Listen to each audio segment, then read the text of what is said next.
प्यारे बच्चों, आज की वीडियो में सबसे पहले तो आपका टेस्ट लिया जाएगा। वो इस बात का टेस्ट कि आपने पिछला वीडियो पूरा देखा कि नहीं देखा। तो मैं आपसे पहले यहाँ पर दो सेंटेंस लिखूँगा, आपको उनको पहचान करके बताना है कि ये सेंटेंस आपके एक्टिव में है या पैसिव में है, या दोनों एक्टिव हैं कि दोनों पैसिव हैं।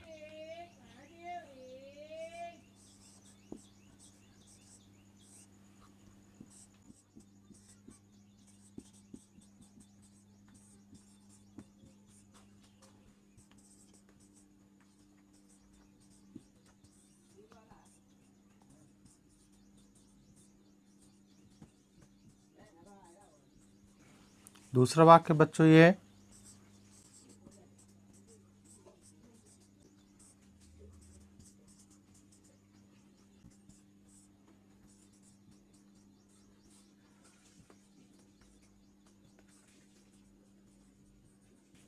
देखिए बेटा, पहला वाक्य लिखा भारत 15 अगस्त को स्वतंत्रता दिवस मनाता है। दूसरा लिखा भारत में गणतंत्र दिवस 26 जनवरी को मनाया जाता है। आपको दोनों वाक्यों को पहचान करके बताना। पहले तो आप वीडियो को पॉज करिए, फिर पहचान करके बताइए कि इसमें से कौन सा वाक्य एक्टिव में है, कौन सा वाक्य आपका पैसिव में है। क्या इसके दोनों सेंटेंस एक्टिव में है या दोनों सेंटेंस आपके पैसिव में है। आप तुरंत जवाब दीजिए मुझको। आई होप कि आपने जवाब दे दिया होगा। देखिए, जैसे लिखा भारत 15 अगस्त को स्वतंत्रता दिवस मनाता है। मैंने आपको पैसिव के वाक्यों के पहचानने के लिए दो बातें बताई थी। पहली तो वाक्य में आपको वर्ब पहचानना है कि उस वाक्य में क्रिया कौन सी है। दूसरी बात, आपको वहाँ पर उस क्रिया का डूअर भी पहचानना है कि उस क्रिया को करने वाला कौन है। यदि वाक्य में क्रिया प्लस उसका साथ ही साथ करने वाला दिया गया हो तो वह वाक्य आपका एक्टिव वॉइस में होता है। और यदि क्रिया दी जाए, उसका करने वाला न दिया जाए, या उस क्रिया को करने वाले के साथ में के द्वारा लगा हो, तो मान लीजिएगा कि आपका वह वाक्य वहाँ पर पैसिव वॉइस में लिखा होगा। जैसे लिखा भारत 15 अगस्त को स्वतंत्रता दिवस मनाता है। देख पा रहे होंगे कि यहाँ पर क्रिया आपकी मनाता है लिखा है। अब देखिए, मनाने का काम इस वाक्य में कौन सा शब्द कर रहा है। मनाने का काम इस वाक्य में कौन सा शब्द कर रहा है। आप लोग अपनी सुंदर सुंदर आंखों से देख पा रहे होंगे कि यहाँ पर जो प्यारा भारत लिखा है, ये प्यारा भारत ही इस मनाने के काम को कर रहा है। इसका मतलब कि यहाँ पर आपकी एक क्रिया भी दी गई है, क्रिया के साथ में क्रिया को करने वाला भी दिया गया है। और जब दोनों चीज़ें दी जाती हैं तो निश्चित रूप से आपका वह वाक्य एक्टिव वॉइस में हो जाता है। क्लियर। दूसरा देखिए, इस वाक्य में देखिए आपकी क्रिया लिखी मनाया जाता है लिखा है। और जरा इसमें देख करके बताइए कि यहाँ पर मनाने वाला कोई शब्द दिया गया है। तो भारत में गणतंत्र दिवस 26 जनवरी को मनाया जाता है। तो इस पूरे वाक्य में आपको ये नहीं दिया गया है कि आखिरकार मनाता कौन है। इसलिए ये वाक्य प्यारे बच्चों आपका किस में लिखा है, पैसिव वॉइस में। और यदि आपने इसको एक्टिव और इसको पैसिव में बताया है तो इसका मतलब है कि आपने पूरा पिछला वीडियो जरूर देखा है, और नहीं बता पा रहे तो इसका मतलब कहीं ना कहीं आप अपने साथ में गलत कर रहे हैं। मान लीजिए, यदि आप सवालों का जवाब नहीं दे पाते हैं तो आप अपने आप को धोखा दे रहे हैं। इसलिए मैं आपसे एक ही बात कहूँगा कि आप वाकई में यदि पढ़ना चाहते हैं तो पूरा वीडियो ज़रूर देखा करिए, अंत तक देखिए। जहाँ पर आपको कोई दिक्कत हो तो मास्टर तो हमेशा के लिए ज़िंदा है, समझे ना। आप कमेंट करिए, कॉल करिए, नंबर भी दिए गए थे। दोनों चीज़ें करिए और पूछिए खूब पूरे मन से, ठीक है, बिना किसी टेंशन के। लेकिन बस मेरा एक ही कहना है कि पढ़िए ज़रूर, क्योंकि बिना पढ़े जीवन में कुछ नहीं होने वाला है। ना आज तक हमारा हुआ है ना तुम्हारा होगा। क्लियर। इतनी बातें समझ में आ गई। अब देखिए बेटा, आज हम समझेंगे कि यदि कोई सेंटेंस आपका अंग्रेजी में लिखा हो तो उस अंग्रेजी के वाक्य को कैसे पहचानेंगे कि अंग्रेजी का लिखा हुआ वाक्य आपका पैसिव में है कि नहीं है। तो इसको पहचानने के लिए आपको ज़्यादा मेहनत नहीं करनी है। इसको पहचानने के लिए केवल आपको एक शब्द के लिए देखना है उस अंग्रेजी के वाक्य में दी गई क्रिया को। किसको देखना है, अंग्रेजी के वाक्य में दी गई वर्ब को ही देखना है। और इतना देखते ही आप लोग पैसिव के वाक्य को बड़ी आसानी से पहचान जाएंगे। और इसको समझने के लिए सबसे पहले हम लोग यहाँ पर एक शब्द देखेंगे बी। क्या आप लोग मुझको बता सकते हैं कि बी मीन्स क्या होता है। बी मीन्स क्या होता है। यदि आपको पता है तो आप बड़े वाले इंटेलिजेंट हैं, और नहीं होता है तो आप छोटे वाले इंटेलिजेंट हैं। तो बी मीन्स बच्चों होता है होना, और इसकी कुछ फॉर्म होती हैं, ये इसके कुछ रूप होते हैं, ठीक है ना। तो यदि आप लोग बता सके कि बी की फॉर्म कौन कौन सी होती है, बी के रूप कौन कौन से होते हैं, तो मेरे प्यारे बच्चों बी के रूप होते इज, एम, आर, ये सभी आपके बी के रूप होते हैं। वॉज और वर भी आपके बी के रूप होते हैं, और इसके साथ में जो आपका बी, बीइंग, और ये जो बीन होता है ना, ये भी आपका बी का ही रूप होता है, ठीक है। ये सारी चीज़ें आपको रट जाएंगी, आगे तो चलते तो जाइए केवल मेरे साथ में, ठीक है। तो ये सभी आपके बी के रूप हैं, और जब इन बी के रूपों के बाद में हम लोग कभी भी मेन वर्ब की थर्ड फॉर्म लिख देते हैं, बस हो गई आपके पैसिव वॉइस के वाक्यों की पहचान। हो गया, इतने पढ़ना केवल पहचानने के लिए।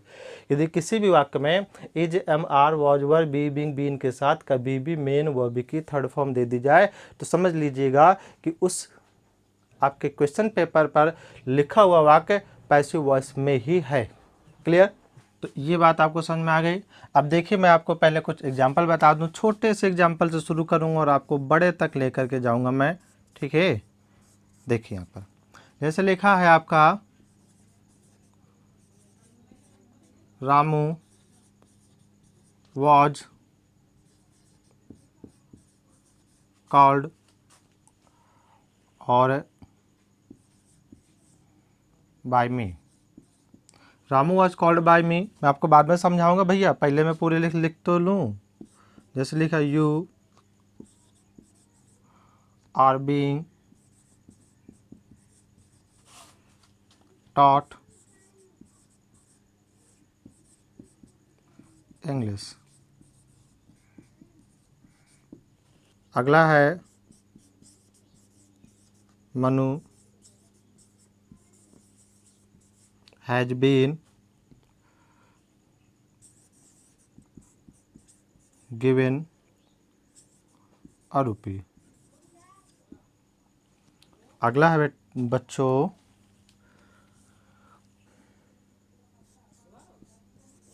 My father is respected by one and all. Clear? अब देखिए, यहाँ पर आपके सामने 4 उदाहरण लिखे हैं, आपको चारों में से ये पहचानना है कि चारों वाक्य पैसिव में है कि चारों वाक्य पैसिव में नहीं है। और ये पहचानना बहुत ही आसान होता है अंग्रेजी के वाक्यों में। केवल आपको ये देखना है कि is, am, are, was, were, be, being, been, इनके बाद में यदि मेन वर्ब की थर्ड फॉर्म दे दी जाए तो समझ लीजिए कि आपका वाक्य पैसिव वॉइस में ही लिखा हुआ है। अब देखिए, यहाँ पर एक ही बात लिखी है कि मेन वर्ब की थर्ड फॉर्म, इसका मतलब भैया ये है कि आप लोगों को ये पता हो कि ये जो यहाँ पर शब्द लिखे हैं कि मुख्य क्रिया की थर्ड फॉर्म है कि नहीं है, ठीक है।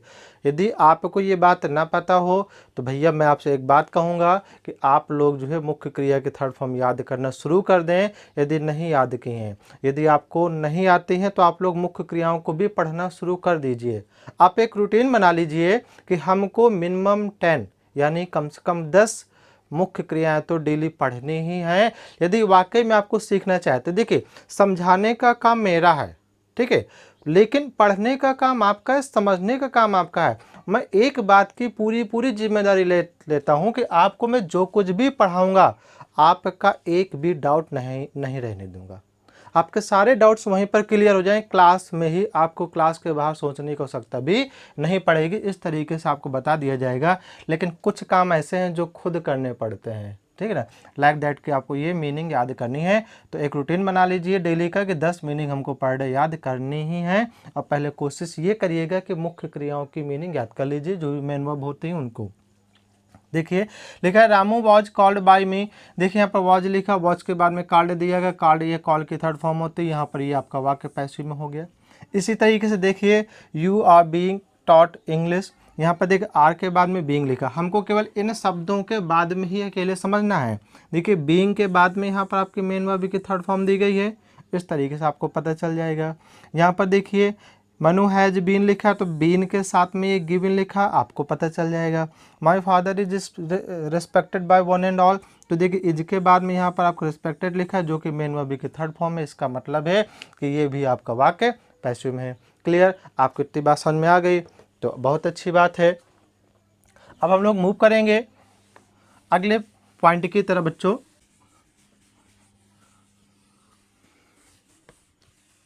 देखिए अब हमको समझना है कि कोई यदि आपका सेंटेंस हिंदी में लिखा है, ठीक, माना कि वो सेंटेंस आपका पैसिव वॉइस का है, तो उस जब पैसिव वॉइस के सेंटेंस की हम लोग जब अंग्रेजी बनाएंगे, ठीक है, तो अंग्रेजी बनाने में हम लोग सब्जेक्ट कौन सा लिखेंगे, इस बात को समझना है। और इस बात को समझने के पहले आपको ये समझना है कि आपका कोई भी वाक्य होगा, चाहे तो एक्टिव का हो और चाहे तो आपके पैसिव का हो, उसके बनाने का जो आपका सीक्वेंस होता है वो कुछ इस तरीके का होता है कि सबसे पहले हमको सब्जेक्ट लिखना होता है, उसके बाद वर्ब लिखनी होती है, उसके बाद ऑब्जेक्ट लिखना होता है, ऑब्जेक्ट के बाद में यहाँ पर एक्सेट्रा, ठीक है ना। ये आप लोगों को लिखना होता है, ये दुनिया के किसी भी टेंस के बनाने का तरीका है, ठीक है, चाहे एक्टिव में हो चाहे तो पैसिव में हो। मैं आपको देखो दोनों प्रकार की बातें यहाँ पर समझा रहा हूँ। पहले जैसे मैं आपको एक्टिव में समझाऊंगा, फिर आपको पैसिव का भी बताऊंगा। मैंने लिख दिया यहाँ पर वह तुमको जानता है, ठीक है ना, एक वाक्य। दूसरा, हमारा मित्र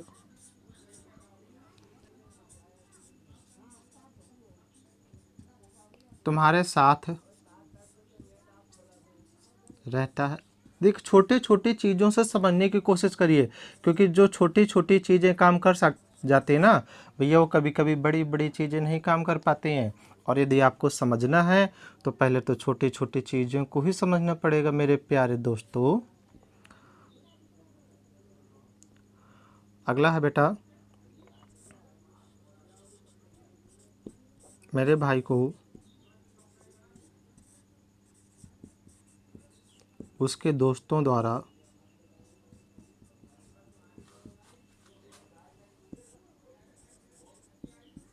मेरे भाई को उसके दोस्तों द्वारा सताया जाता है। आप लोग ये भी पहचानते जाइए कि इसमें से कौन सा सेंटेंस आपका एक्टिव में है, कौन सा सेंटेंस इसमें आपका पैसिव में है, बहुत ज़रूरी होता है। जब तक आप लोग ये नहीं सीखेंगे तब तक आपको कुछ नहीं पता चलेगा। कल बाजार में मेरा फ़ोन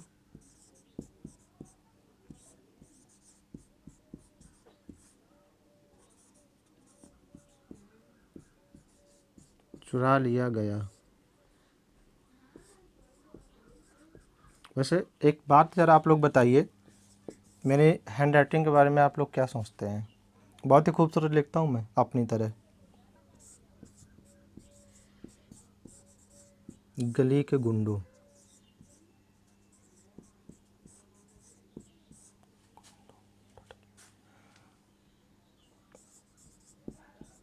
के द्वारा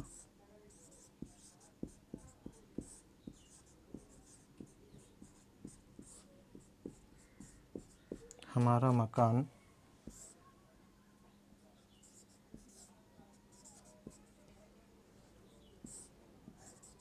गिरा दिया जाएगा। देखिए बेटा, यहाँ पर आपके सामने 5 वाक्य लिखे हैं, इनमें से कुछ एक्टिव में है, कुछ आपके पैसिव में है। ये बात आप लोग बड़ी आसानी से पहचान लोगे। मैं आपको केवल इनमें से ये सिखाऊंगा कि जब हम लोग एक्टिव के वाक्यों की अंग्रेजी बनाएंगे तो सब्जेक्ट के रूप में किसको लिखेंगे, और जब हम लोग पैसिव के वाक्यों की अंग्रेजी बनाएंगे तब हम लोग सब्जेक्ट के रूप में किसे लिखेंगे। केवल मैं समझाऊँगा, बनाऊंगा नहीं अभी, क्योंकि बनाने के लिए अभी आपको मेरे 2-3 वीडियो और देखने पड़ेंगे, उसके बाद कहीं आप जा कर के इसको बनाना सीख पाएंगे। देखो, मैं तो आपको बना करके दे दूंगा क्योंकि मैं तो मास्टर हूँ, ठीक है, लेकिन तुमको सिखाने के लिए मुझको वहाँ तक पहले पहुँचना पड़ेगा भैया मेरे। देख लो यहाँ पर पहला वाक्य देखिए, वह तुमको जानता है। देखिए सबसे पहले हमको यहाँ पर क्या क्या समझना होता है, एक तो वर्ब समझना होता है, एक यहाँ पर डूअर समझना होता है, ठीक है ना, मतलब क्रिया प्लस क्रिया को करने वाला। देखिए वह तुमको जानता है, तो यहाँ पर क्रिया जानता है, जानने का काम कर रहा है वह, और जिस वाक्य में क्रिया का डूअर स्पष्ट रूप से दिया जाए वह वाक्य एक्टिव में होता है और वही उस वाक्य का सब्जेक्ट भी होता है। तो देखिए ये आपका सेंटेंस एक्टिव में, इसमें सब्जेक्ट आपका यही है, ठीक। अगला है हमारा मित्र तुम्हारे साथ रहता है। यहाँ पर देखिए काम कौन सा हो रहा है, रहता है। रहने का काम बताइए यहाँ पर कौन सा शब्द कर रहा है, तो भैया मेरे हमारा मित्र कर रहा है, ठीक है ना। तो इसका सब्जेक्ट यहाँ पर आपका हमारा मित्र हो जाएगा। और ये दोनों वाक्य आपके एक्टिव में थे, तो ये थोड़ा सा आपके लिए भी आसान थे और मेरे लिए तो आसान थे ही थे। अब हम लोग इनमें समझेंगे कि ये आपके तीनों वाक्य यहाँ पर पैसिव में है, यदि आप लोगों ने कायदे से इसको समझा होगा तो। और पैसिव में है तो इनमें हम लोग सब्जेक्ट किसको बनाए, तो आप लोग पहले एक बात समझ लीजिए कि पैसिव में हमेशा उस शब्द को या उस वस्तु व्यक्ति स्थान को सब्जेक्ट के रूप में लिखते हैं जिस वस्तु व्यक्ति स्थान पर यह कार्य किया गया हो। ध्यान रखिए, पैसिव में उस वस्तु व्यक्ति स्थान को सब्जेक्ट के रूप में से लिखते हैं जिस वस्तु व्यक्ति स्थान पर यह कार्य किया गया हो, जो कार्य आपका वाक्य के अंत में दिया जाता है। ये बात आपको हमेशा ध्यान में रखनी है पैसिव के वाक्यों में सब्जेक्ट देखने के लिए। देखते जरा यहाँ पर पहले पहचानते हैं। लिखा मेरा, ऐसा कर लीजिए, यहाँ पर मेरे भाई को कर लो बच्चों, भैया कभी कभी छूट जाता है ना, हम इसको यहाँ पे लिखे दे रहे हैं। मेरा हाथ थोड़ा स्लो है। मेरे भाई को उसके दोस्तों के द्वारा सताया जाता है।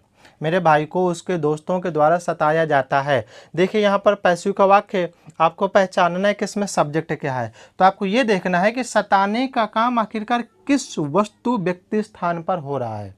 बात को समझना, सताने का काम किस वस्तु व्यक्ति स्थान पर हो रहा है। तो यदि आप लोग देखते होंगे तो आप लोग बहुत ही अपनी सुंदर आंखों से देख पा रहे होंगे कि सताने का काम यहाँ पर मेरे भाई के ऊपर हो रहा है। ठीक है, सताने का काम किस पर हो रहा है, मेरे भाई के ऊपर हो रहा है। इसका मतलब है कि यही इस पैसिव के वाक्य में आपका सब्जेक्ट हो जाएगा। इसी तरीके से देखिए दूसरा वाला, कल बाजार में मेरा फ़ोन चुरा लिया गया। आप अपना दिमाग लगा लो थोड़ी देर के लिए, भैया तुम ही कभी कभी बता दिया करो यार। कल बाजार में मेरा फ़ोन चुरा लिया गया, काम कौन सा हुआ, चुरा लेने का। अब चुरा लेने का काम किस वस्तु व्यक्ति स्थान पर हुआ है, बिल्कुल सही बताया एक कालू नाम का लड़के ने, ठीक है ना, कि यहाँ पर चुराने का काम किस पर हुआ है, मेरे फ़ोन पर हुआ है। इसका मतलब कि पैसिव में यहाँ पर सब्जेक्ट आपका ये हो जाएगा, मेरा फ़ोन हो जाएगा। अगला देखेंगे, गली के गुंडों के द्वारा हमारा मकान गिरा दिया जाएगा। गली के गुंडों के द्वारा हमारा मकान गिरा दिया जाएगा। तो देखिए यहाँ पर काम आपका गिराने का हुआ है। और गिराने का काम किस वस्तु व्यक्ति स्थान पर हो रहा है, हाँ बिल्कुल सही, हमारे मकान पर ये गिराने का काम हो रहा है। तो इसका मतलब यही इस पैसिव के वाक्य में आपका सब्जेक्ट है। बिल्कुल सिंपल सी बात है जो कि आपको समझानी थी और मेरे ख्याल से आप लोग समझ गए होंगे। यदि अब आपके सामने कभी भी कोई सेंटेंस लिखा होगा तो आप तो पहले ये भी पहचान लेंगे कि ये सेंटेंस पैसिव में है कि नहीं है, और पैसिव में है तो हम लोग इसमें सब्जेक्ट कौन सा बनाएंगे या किस शब्द को सब्जेक्ट के तौर पर लिखेंगे, ठीक है ना। यदि नहीं समझ में आया है तो बिल्कुल परेशान न होइए, अभी भी आपका मास्टर जिंदा है, ठीक है ना, और आप कमेंट पर कमेंट करके पूछ सकते हैं, ठीक है।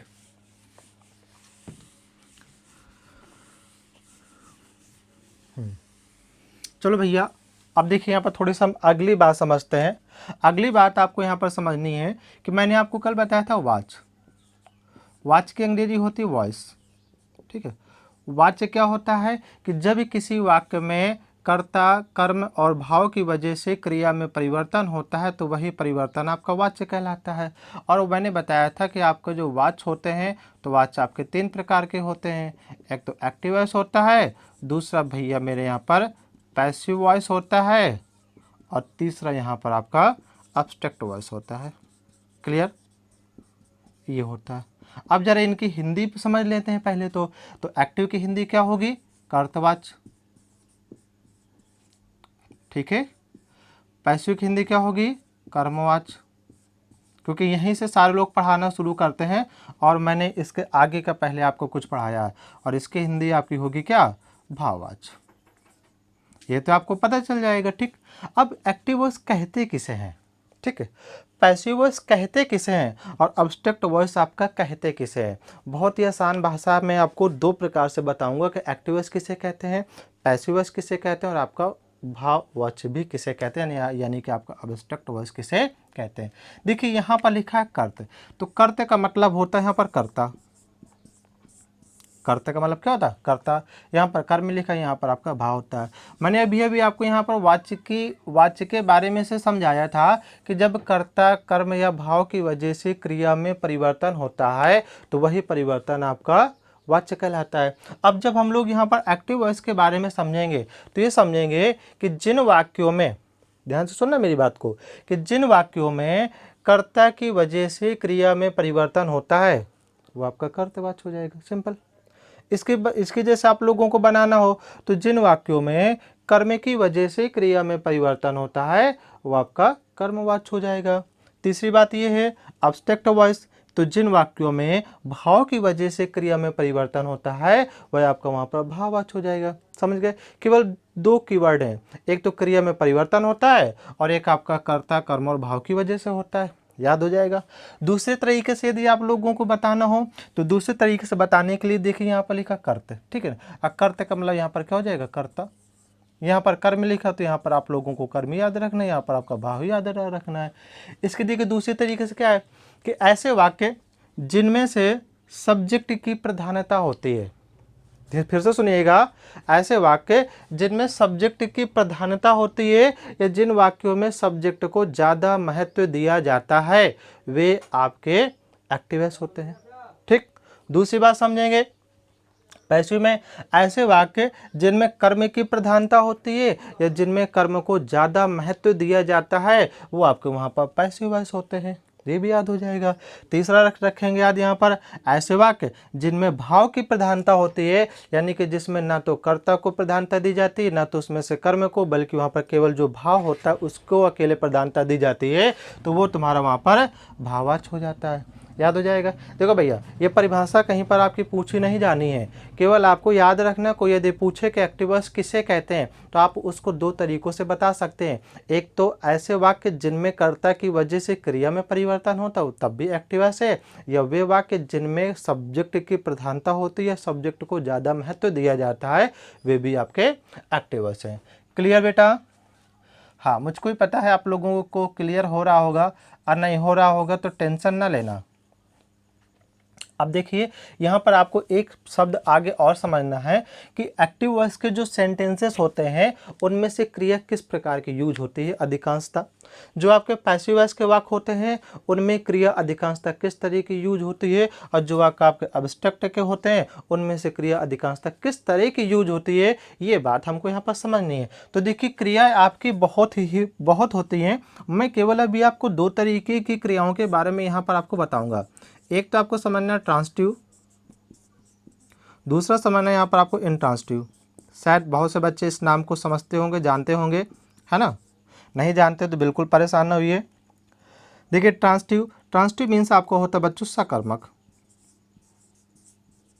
ट्रांसटिव मीन्स आपका क्या होता है, सकर्मक, और इंट्रांसटिव का मतलब होता है आपका अकर्मक।